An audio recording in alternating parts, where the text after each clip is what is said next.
1952 and still growing. Ocala's information station, 1370 WOCA. Ocala.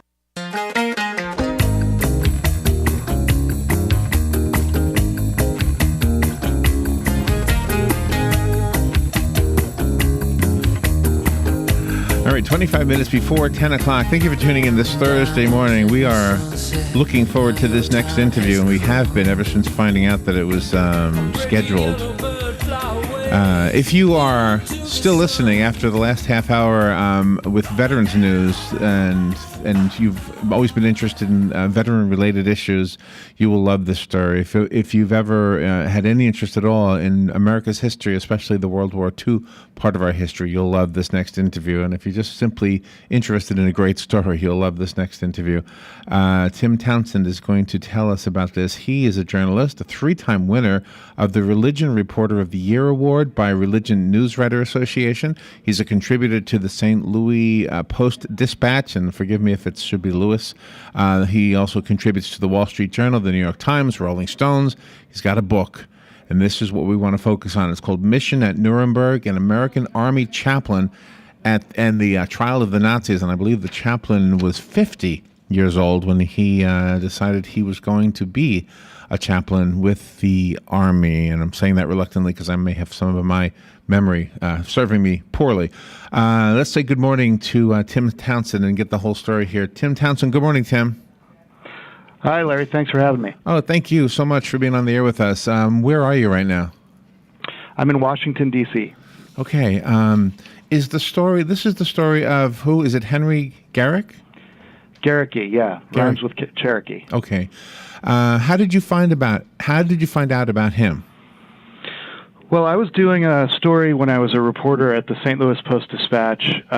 It was about a new program in 2007 that the Lutheran Church Missouri Synod had just started that was to help chaplains coming home from Afghanistan and Iraq sort of reintegrate back into their congregations at home, and to, from the other side, to allow the congregation itself to give them a smoother landing. And while I was doing the story, I went to the Concordia Historical Seminary, which is part of, Concordia Historical Institute, which is part of Concordia Seminary, the Lutheran Seminary in St. Louis, and they had an exhibit at the time of the history of the military chaplaincy in the U.S., all the way back to the Revolutionary War. And I was just looking around for color for my story and some context and some history. And when I got to the World War II section, there was one of the exhibits. There was a letter under some glass that was signed by all 21 of the major Nazi war criminals on trial at Nuremberg. They had written this letter about halfway through the trial, and it was addressed to a housewife in St. Louis. And these men had written this letter because they had heard a rumor that their chaplain, Henry Garricky, an American Army chaplain, right, was going home, that his wife had said, enough is enough, the war is over, please come home now. And they were writing this letter to ask her to allow her husband to stay through the end of the trial. Oh, wow. And in this letter, as I was looking at it, the sentence that sort of jumped out at me was, we surely need not tell his own wife what an extraordinary man he is. We have simply come to love him. And then it was signed, Hermann Göring, Hans Frank, Albert Speer, the men who were on trial at that moment for creating a genocide. And I thought, you don't often see the word Nazi and the word love near each other anywhere. Yeah, right. And I thought, wow, I have to find out who this man is. I tracked down his son, who is still alive at 93 years old in Cape Girardeau, Missouri, and sat down at his kitchen table, and he told me the story of his father. Oh, that is so fascinating. Just what you've told us so far is enough to make me want to read the book. The one thing I've often thought about with chaplains, and in fact it was a thought I had not that long ago, is that whatever religion is the primary religion of the chaplain. In this case, his would be a Christian Lutheran. It doesn't really matter. He's got to address everybody on that battlefield. But it never occurred to me that he might actually be helping the enemy as well. Yeah, that was what was very unusual. That had never happened before. The reason that chaplains were provided to the Nazis at Nuremberg at all was the Geneva Convention, which says that all prisoners of war, if they would like it, must be furnished with some sort of spiritual guidance. And typically that's just done by, one of the people captured happens to be a chaplain on the German side, let's say, and that person just becomes the chaplain for his fellow soldiers. In this case, the security around the Nuremberg Trials was such that they didn't trust any prisoners of war who were German chaplains to minister to the men, and so for the first time in history, they looked to American chaplains to do the job. Is there a religious spin to this story? And maybe the word spin is not accurate, but I mean, is there a religious element, and maybe even a philosophical element? Did anybody change their thinking because of the relationship they had with him? Yeah, that's my interest. I'm more of a religion. I'm a religion journalist and not really a historian. So I had to put the historian hat on for this book and really learn how to write history. It's a book about history, but it's also a book about religion and about forgiveness and how religion combats evil. And there's some tension there. These were men who had been responsible for the death of 6 million Jews, right. And yet we provided them with 2 Christian pastors while they were on trial for the mass murder of the Jews. So, there are differences in those theologies in Christianity and Judaism, and I get into some of that in the book too. And the religion of the Nazis that he was being a chaplain for, did that? What happened there? Is that a big part of the story? Yes. So one of the reasons the reasons that Gericke was chosen for this job was that he knew German. He had been brought up on a farm in Missouri. The German parents had learned German as part of his seminary training. So he knew the language that these prisoners spoke. He was Lutheran, which was what most of the Nazis were. He had worked in the St. Louis City jail system as a missioner during the Depression. Wow. And he was older. He was 50 years old, as you said, when he volunteered. And so the Nazis had been given another Lutheran chaplain early on before the trials began, and he was young. He was in his 20s, and they wouldn't talk to him. So Gericke was brought in because he had all this other experience. His assistant chaplain was a Catholic, a Franciscan friar from upstate New York, whose German was really actually very good. He had been studying philosophy in Germany before the war, and his name was Father Sixtus O'Connor, and he was in charge of the handful of Nazis who professed the Catholic faith. Wow. The quote that's in the paperwork that was provided to us so that we could do this interview has a quote from Mr. Gericke, and I'm sure you're familiar. It says, "Even killers will listen to a blood-bought gospel." That's pretty profound and pretty strong. In your discussion with Mr. Gericke's son, and what is his name? What's the son's name? His name is Hank. Hank.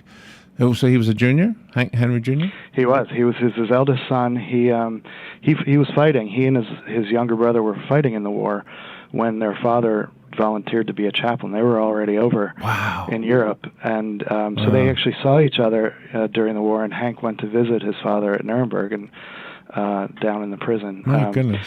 He became a colonel, a military police officer, so he had a long Army career after the World War II. So in your discussion with Hank or Henry Jr., was he able to, I guess, let you know,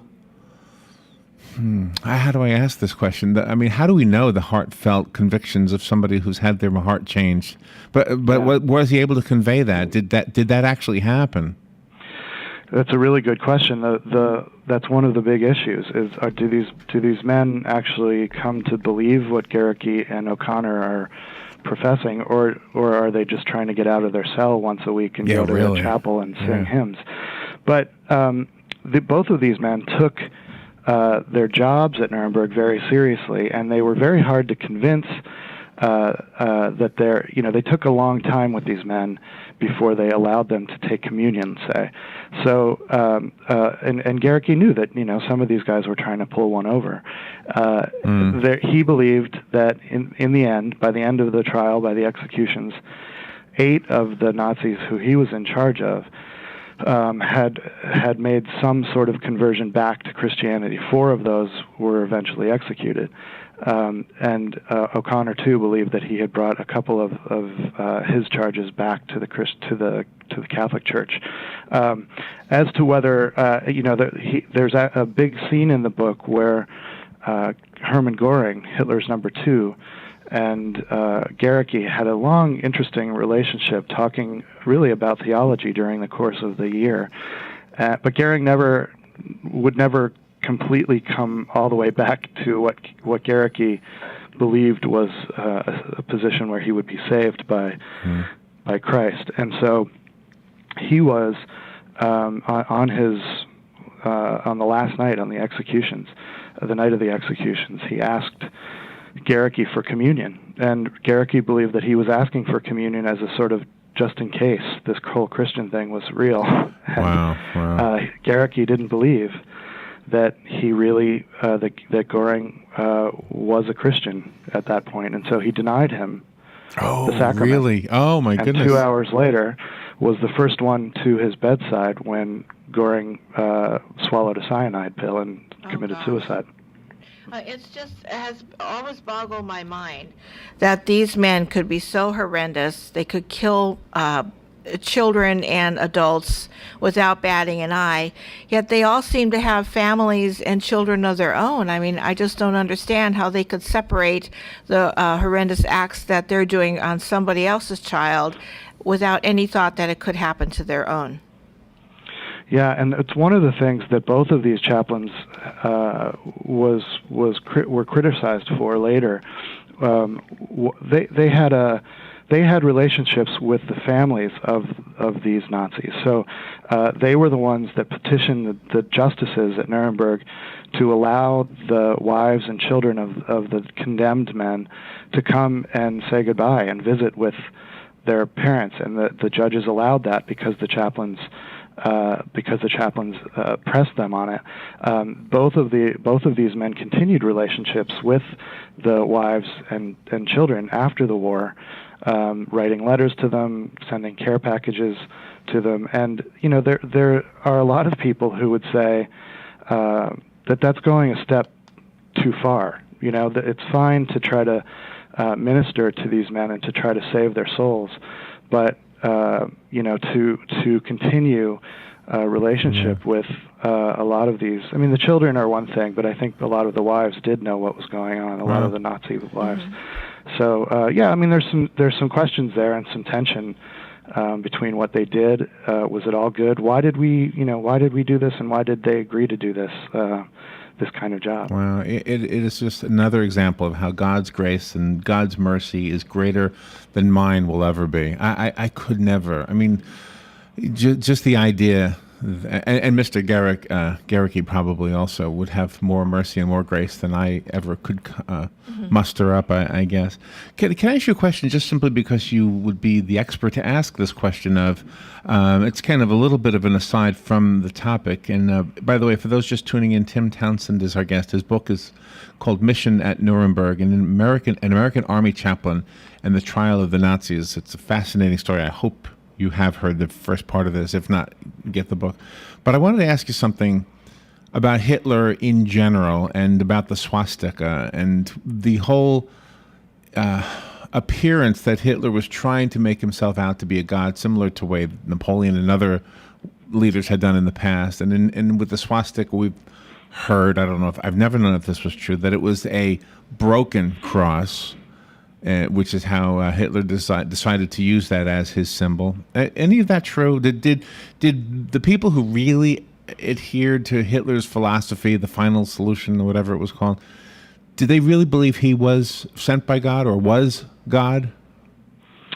I don't know if people would have gone that far. I think the swastika itself is a reverse image of an ancient Hindu symbol that he appropriated for his purposes of, the whole, and the idea of the Third Reich was that it was a continuation of the Holy Roman Empire.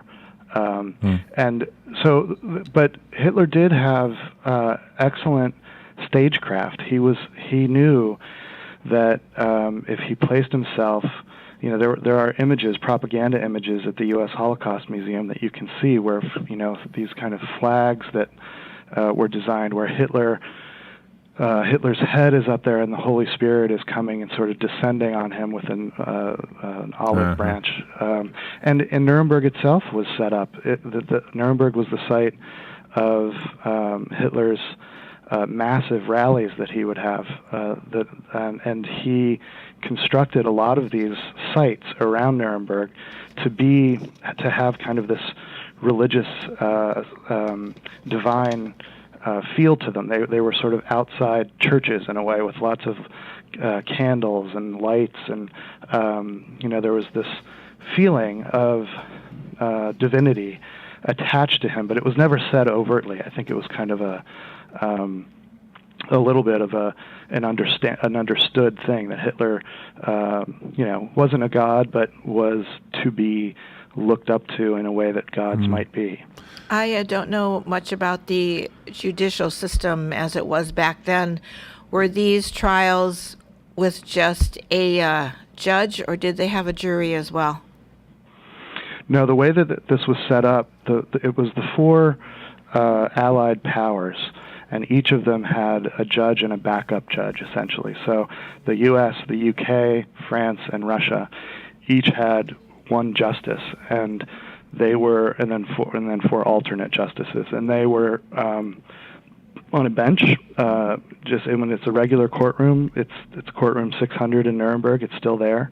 It's still being used as a courtroom, and then the prisoners were in the dock, a famous image of the dock with all the 21 men, and each of them had his own defense attorney, the German defense attorney, and then the prosecution was split up between all four of the victorious powers. Wow. Oh, wow. Do you know, we've spoken to many authors who've written different aspects of World War II, stories that didn't surface until the book was published, and et cetera. And this is the first time. I think your book is separated from the other books. Not that the others, should be discredited. They're really good as well.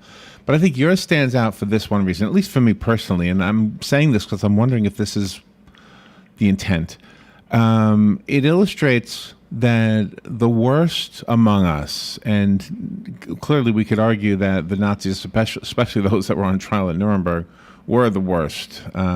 Hitler should have been among them, but he took his own life, so he didn't have to face that. But it illustrates again, just kind of to repeat what I said earlier, the forgiving, merciful God that is God. It just illustrates it. I mean, even the forgiving or willingness to at least work on God's behalf posture that Henry Garricky took. I guess what it says to me is that, look, if these people can be forgiven by God and by another man, then maybe there's somebody in my life that should be forgiven, or maybe that I can be forgiven. Maybe that's what I should be getting out of this. But it's a wonderful story, but it also illustrates something very profound, I think. It's a piece of Christianity that's very hard to understand unless you really understand the theology, because it just seems completely illogical that people who had destroyed tried to destroy an entire race of people because of their religion could be somehow forgiven for doing that. But that is exactly what Garricky and O'Connor thought. They believed that these were children of God. God had forgiven them by dying on the cross. And so there was nothing. His job was to try to have them realize that to bring them back into the light of God. But he knew that they were being judged in the courtroom by man, and that God would make His own judgment at some point. But that all human beings, no matter what they do, are forgiven according to the Christian the Christian theology. You had said that Hank Jr., you were able to speak to him. What about his other two sons? Did they die in battle, or No, they didn't die in battle, but they did die before I found the story. And Hank was the oldest really? of the three sons, and he's still alive. But the other two, unfortunately, passed away before I was able to talk to them. Wow. And gosh, I hope nobody's offended by this question, but he was coherent and everything was. I mean, he could. Oh, he is amazing. Old age I talked to him last week. Oh, that is awesome. He's great. So how he must feel good about this book coming out. I mean, he must have been proud of his father. And is Hank Jr. a religious man? He is. He's a Lutheran, just like his dad. He's a little more secular. He was in the Army his whole life, so he's got that sort of grit to him. Yeah. But he was, he revered his father, and he's this kind of tough colonel. But when he talks about his dad, he gets a little choked up, and I think that came across to me in the very first time I talked to him, and I thought, wow, here's this guy who's, the kind of cigar-chomping colonel in the Army, and you mentioned something about his father, and he starts breaking up. But yeah, he was fantastic, and I could not have done this book without him, because he provided, I'm able to go out and find documents, and I did a ton of research in that way, but he was the one who told me the funny stories about his dad, and that sort of provides the humanity when you're writing about somebody who died in 1961. You want to try to fill out as much as you can about who they were as a person, and from what kind of glasses they wore, what kind of hat they wore, to what their sense of humor was like. And Hank provided that. Wow. In this book. Wow. So when this book also shows how people of different religious faiths can coexist together. It's just such a shame that there is just such animosity now in our present world, when back then people just seemed to coexist.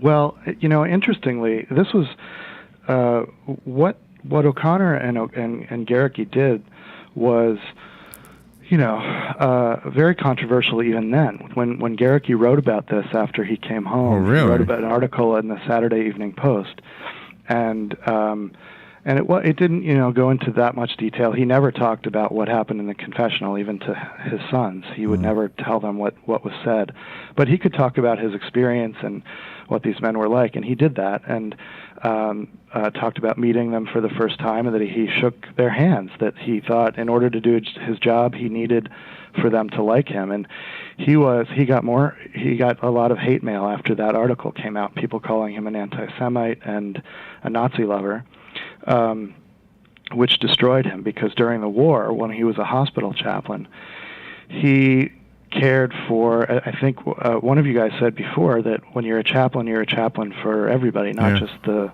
people in your particular denomination. And so there were a lot of Jewish doctors and nurses in his unit in England during the war, in his hospital, and he tried all the time to encourage everybody of any faith to do their part, to worship, and he found rabbis for them and found places for them to worship during the High Holy Days, and had a really good relationship with Jewish and Catholic and a broad range of faiths other than his own, or denominations other than his own.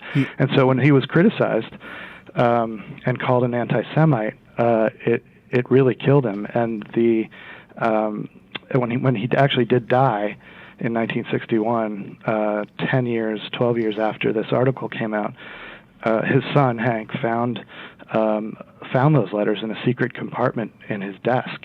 He had kept them all those years. No one will know why. And Hank was so mad that he took all the letters outside and burned them in a pile. So we'll never know what they said. Oh, my goodness. Suffice it to say, they were enough. They were hurtful enough that for some reason he kept them. You know, when a doctor takes that Hippocratic oath, or even when a mechanic says, you know what, I'm going to fix every car that can be fixed, it's really no different than a minister, a pastor, deciding, you know, I'm going to do everything I can to do what my ultimate job is, which is to bring people to God. That's his ultimate job. And there's no definition of who those people can be and can't be, and that's why I think I can understand why he would be so hurt by people saying he was a Nazi lover. Clearly, he didn't love the Nazis, but he loved God, and he loved the mission he was put on, which was to bring people to God. Mm-hmm. And that's a hard pill to swallow for some people. Even myself, I have a hard time forgiving people, and I think that's why I think this is such a profound story. In addition to being just another great glimpse at a piece of our history that wouldn't have been told otherwise. Yeah. Tim, you're right. It's a hard thing. I think it's going to be a hard thing for a lot of people to read. And I think there is going to be some tension. I think for people who maybe had grandparents who were lost in the Holocaust to read this book and know that there were men provided by our country in order to soothe the spirits of these monsters who built this genocide. Well, thank God that Nazi regime was defeated. Yes. Thank God for that. But it is ultimately God, isn't it? And that's, you have done such an outstanding job, Tim. I can't imagine any listener not wanting to read this book now. Yeah. It is called Mission at Nuremberg, an American Army Chaplain and the Trial of the Nazis. Tim, do you have a website? Yeah, it's missionatnuremberg.com, and people can read a little bit of the book or just read a little bit more about it, and there's links there to be able to buy it. Thank you for what you've done. I think you're making a big difference in a lot. I think Henry Garricky will continue his mission through your book. I think you're going to reach some people because of what you've written, Tim. Thank you. Thanks for having me both, guys. It was a pleasure. It was a great interview. Thank you so much. We will take a little break. We'll be right back. You're listening to WOCA News Talk 1370, Ocala's source for what's happening in today's hottest, up-to-date news and topics. Hi, I'm Yvette, and I'm here to tell you a few things about ABC Frederick's Appliance. They sell not only new, but used guaranteed appliances. When you call ABC Frederick's Appliance, they will provide service on what they sell and